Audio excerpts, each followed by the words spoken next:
Assalamualaikum warahmatullahi wabarakatuh. Balik lagi nih sama aku Dian Lestari.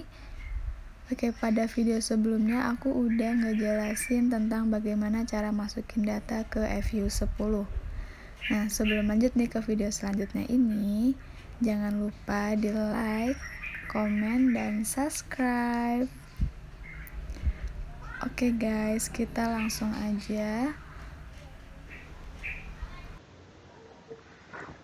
Pengaruh self-assessment, pemeriksaan pajak, sanksi pajak terhadap penerimaan pajak pada kantor pelayanan pajak Pratama Depok.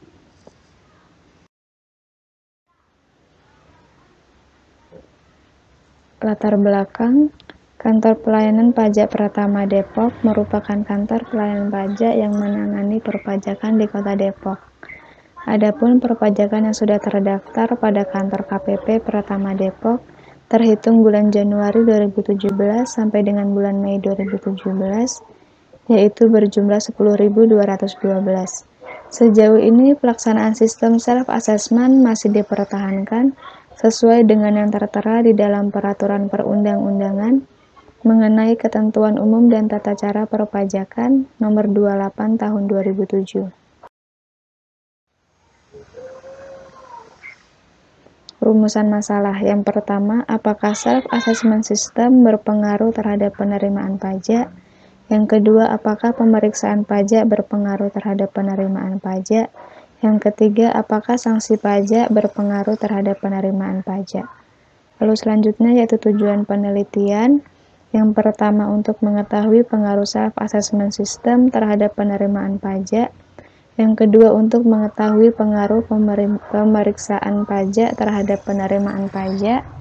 Yang ketiga, untuk mengetahui pengaruh sanksi pajak terhadap penerimaan pajak. Manfaat penelitian. Yang pertama ada manfaat teoritis, memberikan kontribusi dalam meningkatkan wajib pajak untuk memenuhi kewajiban perpajakannya. Yang kedua yaitu manfaat praktis, bagi auditor, membantu mengidentifikasi faktor-faktor yang mempengaruhi perpajakan. Yang ketiga, bagi manajemen perusahaan, memicu menurunnya jumlah wajib pajak yang telat bahkan tidak membayar pajak. Yang keempat, bagi peneliti dapat memberikan wawasan dan pengetahuan yang lebih, terutama dalam bidang perpajakan. Kajian teori, yang pertama ada pajak. Pajak adalah kontribusi wajib kepada negara yang terutang oleh orang pribadi atau badan yang bersifat memaksa berdasarkan undang-undang, dengan tidak mendapatkan imbalan secara langsung dan digunakan untuk keperluan negara bagi sebesar-besarnya kemakmuran rakyat.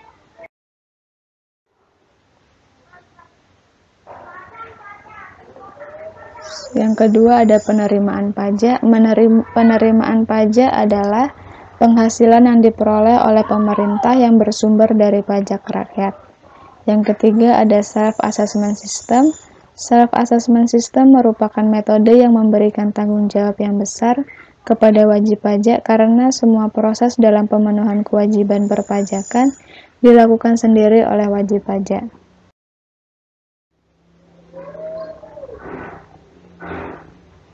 Lalu selanjutnya ada pemeriksaan pajak. Setelah wajib pajak menyetorkan surat setoran pajak pada kantor pelayanan pajak, selanjutnya dilakukan pemeriksaan oleh petugas pajak. Yang terakhir ada sanksi perpajakan. Sanksi perpajakan merupakan pemberian sanksi bagi wajib pajak yang tidak memenuhi kewajibannya sesuai dengan ketentuan peraturan perundang-undangan perpajakan yang berlaku.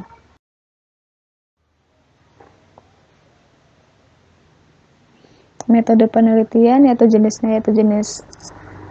pajak kasus, pendekatannya yaitu kuantitatif, sumber data sekundernya yaitu berasal dari buku dan jurnal, pengumpulan datanya yaitu menggunakan instrumen penelitian, untuk keabsahan datanya triangulasi, lalu selanjutnya analisis datanya menggunakan kajian.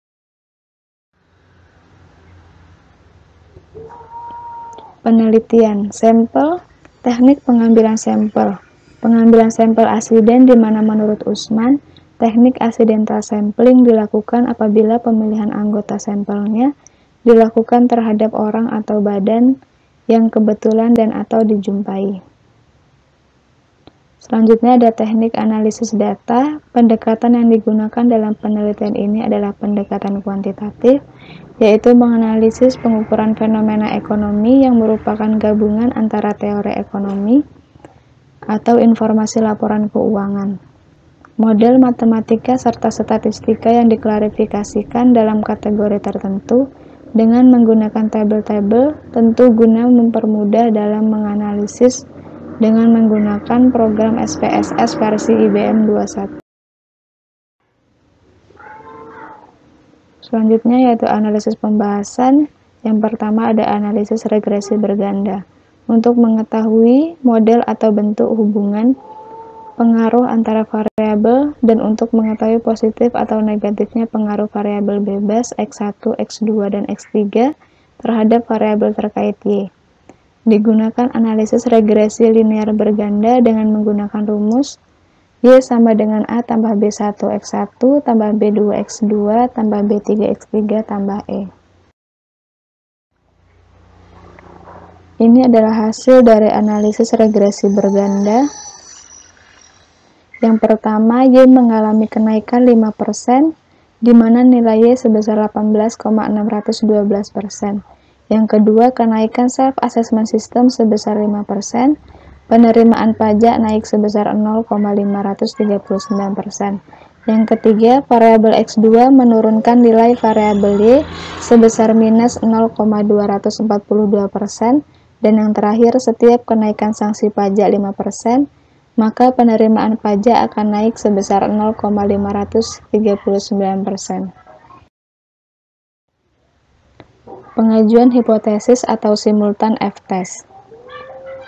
Nilai F-tabel pada taraf kepercayaan signifikasi 0,05 adalah 2,467. Dengan demikian F-hitung sama dengan 12,141 lebih besar daripada F-tabel 2,467.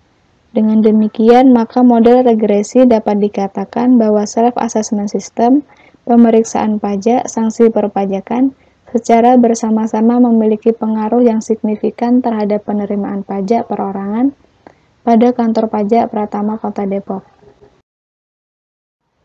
Uji persiapan dengan T-test. Yang pertama, variabel self-assessment system mempunyai T-hitung 5,239 dan dapat diketahui T-tabel untuk sampel 95 dengan tingkat kesalahan 5%, yaitu sebesar 1,985, sehingga nilai T-hitung lebih besar daripada T-tabel, yaitu 5,239 lebih besar dari 1,985.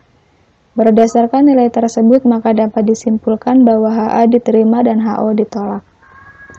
Yang kedua, variabel pemeriksaan pajak mempunyai T-hitung 2,204 dan dapat diketahui nilai T-tabel untuk sampel 95 dengan tingkat kesalahan 0,05, yaitu sebesar 1,985. Sehingga nilai T-hitung lebih besar daripada T-tabel, yaitu 2,204, lebih besar daripada 1,985.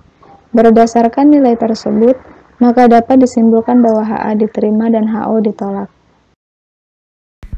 Oke guys, sekian untuk video kali ini. Sampai jumpa lagi di video-video selanjutnya. Bye-bye.